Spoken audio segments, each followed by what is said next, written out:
Movie के start में एक बहुत बड़ी फायरवॉल आसमान से आकर डेजर्ट में गिरती है और उस डेजर्ट में एक डिग बन जाता है। इसके बाद मूवी में 67 इयर्स गुजर जाते हैं और हम देखें कि एक सीक्रेट फैसिलिटी के अंदर अलार्म बज रहे हैं और कुछ सोल्जर्स डरकर फैसिलिटी से भागने की कोशिश कर रहे हैं। ये फैसिलिटी भी उसी डेजर्ट में थी जिसे हमने मूवी के स्टार्ट में देखा था, जिस डेजर्ट में काफी साल पहले वो फायरवॉल क्रैश हुई। वो लोग उस फैसिलिटी में बहुत बड़ी आर्ट्स से लड़ रहे थे। वो आर्ट्स जैसे क्रिएचर इंसानों से भी काफी बड़ी थी। वो लोग उनसे लड़ते लड़ते मर जाते हैं और कोई भी जिंदा नहीं रहता। इसके बाद मूवी में दो काउबॉयज दिखाए जाते हैं जो अपने ट्रक पर उस डेजर्ट में सफर कर रहे थे। वो लोग अपने ट्रक को एक चौसम के पास रखते हैं जहाँ उन्हें एक टनल नजर आती है और वो उस टनल से होते हुए एक फैसिलिटी के अंदर आते हैं। और जैसे ही वो उस फैसिलिटी के अंदर बहुत सारा मेटल नोटिस करते हैं, वो उस मेटल को कलेक्ट करने के लिए उस फैसिलिटी के अंदर जाते हैं जहाँ से आर्ट्स उन पर अटैक कर देती है। उनमें से एक साथी अपनी जान बचाकर अपनी गाड़ी तक पहुँचकर आर्ट्स उसके भी पास आकर उसे मार देती है। इसके बाद मूवी में हमें एक ब्रेन नाम की लड़की को दिखाया जाता है जो कि टीवी पर फिल्म देख रहा था। वो हमेशा से इस मूवी के हीरो की तरह बनना चाहता था, जो मूवीज में सबकी जान बचाता है। वो यूनिवर्सिटी का एक स्टूडेंट है जो पार्ट टाइम एक रेसिंग बाइक की वर्कशॉप में काम करता है। और इसके बाद ब्रेन का दोस्त लुकास जो कि एक बहुत अच्छा रेसर है उसकी वर्कशॉप पर आता है और वो ब्रेन को एक पार्टी में जाने को कहता है।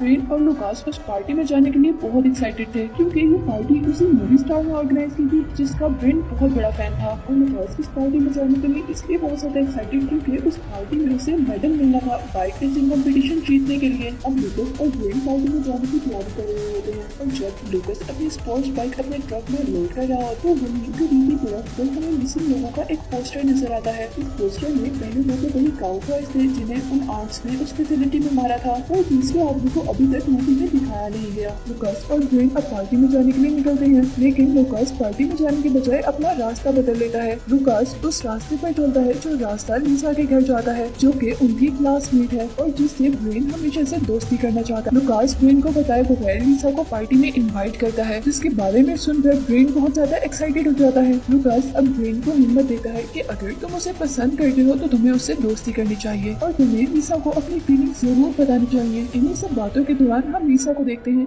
लीसा न सिर्फ खूबसूरत थी बल्कि ब्रेन की तरह इंटेलिजेंट भी थी। और अब वो लीसा को पिक करने के बाद पार्टी के लिए निकलते हैं और रास्ते में उन्हें दो बाइक रेसर मिलते हैं जो आपस में भाई थे और वो अपने बाइक से बहुत कमाल के स्टंट्स दिखाते हुए लुकास को ये फील करवा रहे होते हैं कि वो किसी काम का नहीं है, जिसे देखकर लुकास को गुस्सा आ जाता है और वो गाड़ी का स्टीयरिंग ब्रेन के हाथ में देता है और फिर वो अपनी गाड़ी में लोड हुई बाइक समेत उस गाड़ी से जंप करता है और फिर वो अपने रेसिंग स्किल्स दिखाते हुए उन लड़कों को ये बता देता है कि असल बॉस तो सिर्फ वही है। और अब वो लड़के लुकास को इग्नोर कर देते हैं और खुद उसी पार्टी में चले जाते हैं जिसमें लुकास और ब्रेन जा रहे थे। और उस पार्टी में जाने पर लुकास और वो दोनों लड़के मिलते हैं और यहाँ उनकी दोबारा लड़ाई शुरू हो जाती है। यहाँ ब्रेन बहुत मुश्किल से सिचुएशन को हैंडल करता है और सभी लोगों को पार्टी एंजॉय करने का कहता है। अब लुकास ब्रेन को लीसा से बात करने के लिए इनकरेज करता है, लेकिन ब्रेन उसे कहता है कि मुझ में कुछ भी ऐसा नहीं है कि कोई मुझे पसंद करे। लुकास उससे कहता है कि तुम इन बातों पर गौर नहीं करो बल्कि लीसा से कॉन्फिडेंटली जाकर बात करो क्योंकि तुम बहुत अच्छे हो ब्रेन और वो तुम्हें जरूर पसंद करेगी। और उसी दौरान ब्रेन देखता है कि वो बाइक रेसर्स जो पहले उनसे मिले थे वो लीसा से बात कर रहे हैं और ये देखते ही उसका सारा कॉन्फिडेंस खत्म हो जाता है और इसलिए वो बहुत उदास हो जाता है और फिर वो पार्टी छोड़कर साइड में घूमने के लिए चला जाता है। यहाँ सब लोग पार्टी में बहुत बिजी होते हैं, किसी को भी ब्रेन का पता नहीं चलता और लुकास अपनी बेस्ट विनिंग सेलिब्रेशन में ही कन्फेस करता है कि अगर उसकी लाइफ में ब्रेन ना होता तो वो कुछ भी ना होता। यहाँ पर कहता है कि ब्रेन उसकी लाइफ का सबसे इम्पोर्टेंट पार्ट है। और इसी दौरान लुकास नोटिस करता है कि ब्रेन यहाँ पार्टी में नहीं है और फिर लुकास उसे ढूंढने के लिए निकलता है और ब्रेन उसे एक कैसल के किनारे पर मिलता है। उस कैसल की दूसरी तरफ वो एक खाली ट्रक को नोटिस करते हैं और जैसे ही उसे देखने के लिए उसके पास जाते हैं तो वहाँ उन्हें टनल नजर आती है और वो लोग भी उस टनल के अंदर से होते हुए फैसिलिटी के अंदर पहुँचते हैं। उस फैसिलिटी का नाम देते हुए ब्रेन लुकास बताता है कि ये अमेरिकन मिलिट्री की प्राइवेट और सबसे बड़ी फैसिलिटी है जो कि अब काफी अर्से से बंद है। लुकास अब उस फैसिलिटी के अंदर जाना चाहता था, लेकिन ब्रेन उसे मना करता है। वो कहता है कि किसी प्राइवेट प्रॉपर्टी में जाना बिल्कुल भी ठीक नहीं है और जब वो उस फैसिलिटी के अंदर चले जाते हैं उस कैसल के पास लीसा भी उन्हें ढूंढते हुए आती है। यहाँ उस खाली फैसिलिटी के अंदर लुकास एक नेक्स्ट रूम में जाता है और फिर किचन में, और जब वो फ्रिज खोलता है तो वो बहुत कौन थे फिर वहाँ की हर चीज अभी भी एक्टिवेटेड थी। ये सब देखने के बाद अब वो लोग फैसिलिटी के और अंदर जाने का डिसाइड करते हैं और फैसिलिटी के अंदर जाने पर उन्हें डैश 9 के नाम से एक रूम नजर आता है। उस रूम के अंदर उन्हें अजीब किस्म के लिक्विड और वैप्स नजर आते हैं। इसी दौरान बाहर से लुकास को अजीब आवाजें आने लगती हैं। और वो अब डिसाइड करते हैं कि वो इस फैसिलिटी से अब बाहर निकल जाएंगे। लेकिन जैसे ही वो एग्जिट डोर की तरफ बढ़ते हैं तो वहाँ उनका सामना एक जाइंट आर्म से होता है। उस जाइंट आर्म को देखते ही वो दोनों जल्दी से किचन के अंदर चले जाते हैं और लुकास जल्दी से अपना फोन निकालता है लिसा को कॉल करने के लिए। वो अपना फोन डेड होने से पहले लिसा को बताता है कि वो फैसिलिटी के अंदर है और लिसा जल्दी से उन्हें बचाने के लिए आ जाए। और अब उनके पास उन आर्ट से लड़ने के अलावा कोई चॉइस नहीं बची थी। लुकास और ब्रेन की जल्दी स्पैचुला और पैन उठा लेते हैं उन आर्ट्स को मारने के लिए। और फिर कुछ ही देर में उनको फील होता है कि कोई चीज उनके पीछे है और ये आर्ट अब किचन में भी आ गई थी।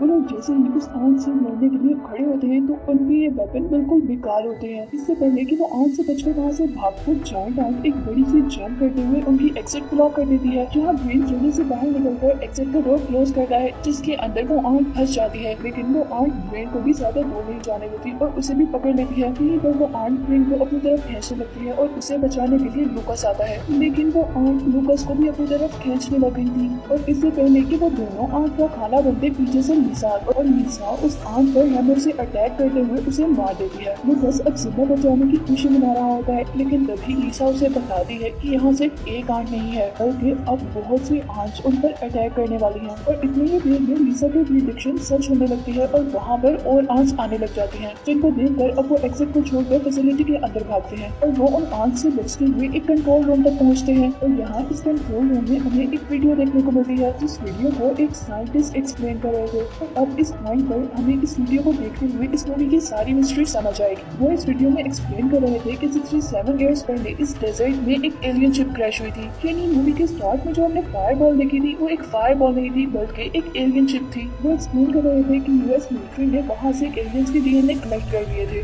और फिर उन्होंने ये एलियंस का डीएनए आर्म्स और स्पाइडर्स पर इंजेक्ट किया ताकि वो इनसे जायंट क्रिएचर्स बना सके आर्मी रिसर्च के लिए। इस वीडियो क्लिप को देखने के बाद हमें मूवी के स्टार्टिंग सीन्स भी समझ आ जाते हैं कि नहीं इस मूवी के स्टार्ट में सारे सोल्जर्स भी इन आर्म्स की वजह से ही मरे थे। और इस पार्टी से पहले जो मिसिंग लोगों का पोस्टर हमने देखा था उसमें जो तीसरा आदमी था वो भी यही साइंटिस्ट ही था जो इस वीडियो को एक्सप्लेन कर रहा था। इस वीडियो को आगे देखते हुए इन्हें पता चलता है कि आर्म्स ठंडी जगह में और अंधेरे में एग्स लेती हैं और इन एग्स को फर्टिलाइज करने के लिए उन्हें एथेनॉल की जरूरत होती है। ये बात सुनते ही वो लोग बहुत ज्यादा परेशान हो जाते हैं क्योंकि आज की पार्टी में इस डेजर्ट में वो बहुत ज्यादा एथेनॉल यानी अल्कोहल लेकर आए थे। और अब ब्रेन कहता है कि हमें सबसे पहले उस पार्टी में जाकर सभी लोगों को वार्न करना चाहिए। लेकिन इससे पहले कि वो उस पार्टी तक पहुंच उन आर्म्स की फोर्स पहले ही उस पार्टी पर अटैक कर देती और सारी आर्म्स इन एथेनॉल को यूज स्टार्ट कर देती हैं। इन आर्म्स को देखकर मूवी के दूसरे सीन में दिखाए जाने वाले बाइक रेसर्स अपने बाइक स्टार्ट कर लेते हैं जिसकी वजह से वो लोग बच जाते हैं और बाकी सभी लोगों को आर्म्स पकड़ लेती हैं। और फिर कुछ आर्म्स उन दोनों बाइक रेसर्स के पीछे भी पड़ जाती हैं जिनमें से एक को तो आर्म्स पकड़ लेती है पर दूसरा वहाँ से भागने में कामयाब हो जाता है। अब जैसे ही ब्रेन और उसके फ्रेंड इस पार्टी तक पहुँचते हैं तो वो देखकर हैरान हो जाते हैं कि वहाँ हर चीज तबाह हो चुकी थी और उस पार्टी में कोई भी नहीं रहा था। और इससे पहले कि वो किसी और खतरे का शिकार होते हैं वो डिसाइड करते हैं कि वो वापस शहर चले जाएंगे। और इस काम के लिए वो जैसे ही अपने ट्रक में बैठते हैं तो आर्ट्स उनके ट्रक्स पर भी अटैक कर देती है। और अब उन आर्ट्स से बचने के लिए वो तीनों दो बाइक्स पर बैठकर वहाँ से भागने की कोशिश करते हैं। वो लोग अपने बाइक्स लेकर कैसल की तरफ पहुँचते और ब्रेन अपने बाइक से कैसल की एक साइड से दूसरी साइड पर जंप करना चाह रहा था और ब्रेन ये काम करने का ट्राई भी करता है लेकिन वो नाकाम हो जाता है और लुकास कैसल की एक साइड से दूसरी साइड पर जंप कर जाता है। इस सब से ब्रेन बहुत ज्यादा अपसेट होता है और लिसा उसे कूल डाउन करती है और उसे कहती है कि ये कोई एक्शन मूवी नहीं है, बेशक हम एक बहुत ही सीरियस कंडीशन, लेकिन इसका ये मतलब नहीं है कि हम इस सीरियस कंडीशन में कुछ भी कर जाएं। यहाँ ब्रेन लिसा से कहता है कि लुकास ने भी तो कर लिया और यहाँ लिसा ब्रेन को समझाती है कि नहीं तुम इससे बहुत अच्छे हो और वो उसे कहती है कि तुम मुझे इसीलिए पसंद हो क्योंकि तुम लुकास से ज्यादा स्मार्ट हो। ब्रेन ये सब सुनकर बहुत खुश होता है और एक मिनट के लिए सारे सिचुएशन भूलकर लिसा की बातों की ट्रांस में रह जाता है। और इसी दौरान एक जाइंट आकर खामोशी से लिसा को वहाँ से ले जाती है और ब्रेन को होश तब आता है जब वहाँ पर लुकास आता है। वो दोनों बाइक पर बैठकर उस आर्ट को फॉलो करते हैं और एक केव तक पहुँचते हैं। इस केव के अंदर उन्हें ग्लोइंग एग नजर आते हैं और साथ ही उन्हें लिसा और उनकी पार्टी में आए बाकी फ्रेंड्स भी सिल्क के कोकॉन्स में मिलते हैं। और खुशी की बात ये थी कि वो लोग अभी तक जिंदा थे लेकिन तभी अचानक पीछे से उन लोगों पर एक बहुत बड़ी आंट अटैक कर देती है और यहाँ एंट्री होती है उस साइंटिस्ट की जिसको ब्रेन और उसके फ्रेंड्स ने फैसिलिटी के अंदर वीडियो में देखा था और जिसकी पिक्चर हमने मिसिंग पोस्टर में भी देखी थी। वो साइंटिस्ट जल्दी से उस आंट को मारता है जो ब्रेन को मारने वाली थी और उनसे कहता है कि यहाँ से जल्दी से बाहर निकलो इससे पहले कि तुम पर और आंट अटैक करें। और ब्रेन लिसा को ये पता यहाँ से बाहर नहीं जाना चाहता था और वो जल्दी से लिसा का कोकॉन खोलने की कोशिश करता है और उसी वक्त वो साइंटिस्ट उसे बताता है कि ये कौन विदाउट स्पेशल टूल्स नहीं खुलेंगे और लुकास ब्रेन को इस बात पर एग्री कर लेता है कि अभी उनको यहाँ से निकलना चाहिए ताकि वो टूल्स ढूंढकर लिसा को बचाने दोबारा आ जाए। वो कहता है कि अगर हम भी मर गए तो लिसा को बचाने यहाँ कोई नहीं आ सकेगा और फिर वेन लिसा से उसको बचाने का वादा करते हुए वहाँ से चला जाता है और फैसिलिटी के अंदर जाते हुए साइंटिस्ट उनको वार्न करता है कि फैसिलिटी के बाहर ऑटोमेटिक सिक्योरिटी सिस्टम है जो किसी भी अननोन पर्सन के वहाँ जाने पर एक्टिवेट हो जाएगा।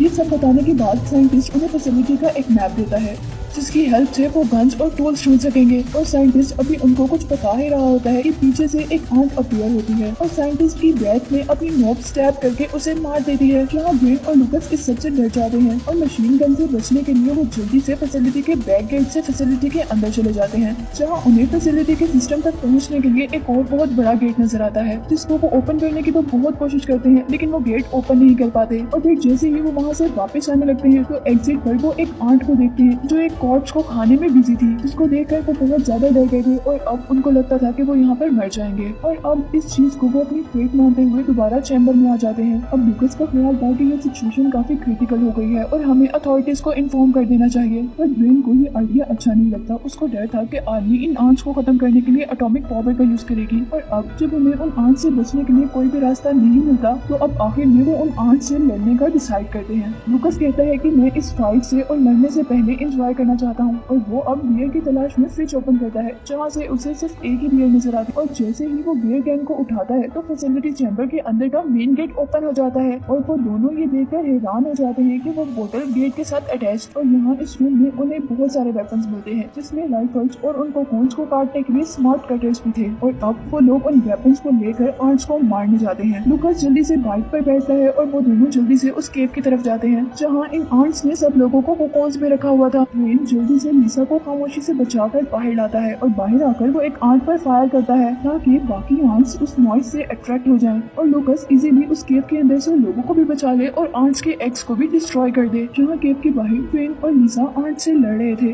वेन आंट्स को अपनी तरफ अट्रैक्ट करते हुए फैसिलिटी के मेन गेट तक लेकर आता है जहाँ से ऑटोमेटिक सिक्योरिटी सिस्टम एक्टिवेट हो जाता है जिससे सारी आंट्स एक दफा में ही मर जाती हैं और उनका प्लान सक्सेसफुल हो जाता है और वो अब अपनी खुशी को सेलिब्रेट करते हैं। लेकिन तभी उन्हें अपने पीछे डेजर्ट हिल पर कुछ फील होता है और ये थी सबसे बड़ी जायंट क्वीन आंट जो कि अभी तक जिंदा थी और अगर क्वीन ही अभी तक जिंदा थी तो उनके ऊपर से अभी खतरा बिल्कुल भी नहीं टला था और अब उनको अपने आप को इस आंट से प्रोटेक्ट करना था जिसके लिए वो अब अपनी कार में बैठकर कैसन की तरफ मूव करते हैं। क्वीन कैसन की एक तरफ से दूसरी तरफ जंप करने में हेजिटेट कर रहा था लेकिन लिसा उसे इंकरेज करती है और वो जंप करने में कामयाब हो जाते हैं। लिसा और ग्रीन दोनों बहुत खुश थे बट आंट ने उनका पीछा अभी भी नहीं छोड़ा था। वो अपने सिल्क थ्रेड से उनकी कार पकड़ लेती है और वो कार आगे जाने के बजाय पीछे की तरफ मूव करने लगती है। लिसा जल्दी से उस आंट पर फायर करना शुरू कर देती है और वो आंट उस कैसन के किनारे से नीचे गिर जाती है लेकिन नीचे गिरते हुए वो आंट अपने साथ उस कार को भी ले गई थी। लिसा और ग्रीन जल्दी से उस कार से जंप कर देते हैं और वो कार उस आंट पर गिरकर ब्लास्ट हो जाती है और इस तरह वो क्वीन आंट भी खत्म हो जाती है। इसके बाद हम दोबारा लुकस को देखते हैं जिसने सेफली सभी लोगों को बचा लिया था और वो उस नेस्ट को आग लगाकर बाहर निकलने लगा था लेकिन तभी वो देखता है कि एक एग टूटता है और उसमें से एक बेबी आंट निकलती है जो लुकस पर अटैक कर देती है और यहाँ लुकस के बाहर निकलने से पहले ही एक्सीडेंटली उस नेस्ट को आग लग जाती है। यहाँ ग्रीन और लिसा के केव के बाहर आने पर उनको पता चलता है कि लुकस अभी तक उस केव के अंदर है और उस केव में आग लग गई है। ग्रीन जल्दी से उस केव के अंदर जाने लगता है लेकिन वहाँ एक आदमी उसे रोकता है